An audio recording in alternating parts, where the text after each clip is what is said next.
So moving on's really, really hard, and it's difficult to move on from lots of things, events, circumstances in our lives that we feel can overwhelm us or actually start to filter into our day-to-day behaviours, our day-to-day routines, and actually start to affect us on a social and emotional and in terms of a psychological impact as well. It's very difficult when we're moving on, because usually moving on means that we've suffered some form of a loss, some form of grief, and whether grieving is because of loss or bereavement, because of a loved one that you've lost to bereavement, or if it's because you've actually lost somebody who is still living and it's a change in a relationship, any type of loss is actually very, very difficult, because our brains and our bodies aren't actually synced to be able to deal and cope with that change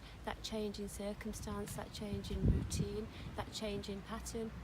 One thing that's really important to remember is that when we suffer the loss of a loved one, we don't just lose that person, we lose everything that goes with that person. We lose everything that's attached to that person, whether it's the activities you did together, whether it's events, whether it's the things, whether it's getting ready to go out for a nice meal, whether it's wearing makeup, whether it's wearing nice clothes, whether it's looking forward or anticipating the end of the week where you've actually got plans. So in terms of relationships, losing somebody that you really care about or love, or when the relationship actually changes, that loss is actually quite acute. So it's understandable that there will be a level of suffering, a level of grief, and a time for healing. And as time passes, slowly you'll go through the cycles of grief, the denial, the anger,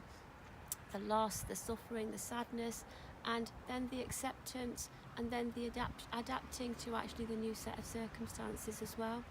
So the biggest thing to remember is that when we lose somebody, we mustn't lose ourselves as well within that process. So it's important to go with the cycle of loss and allow that flow to continue. But it's also important that we keep living, because as we keep living, we start to learn, and we continue to learn, that life does actually carry on. And then we start to value or cherish or relate back to some of the good memories or the positive times in that relationship, in that particular situation. But we're able to move forward and also create new memories, new moments, new times where we can actually heal and start to be stronger again.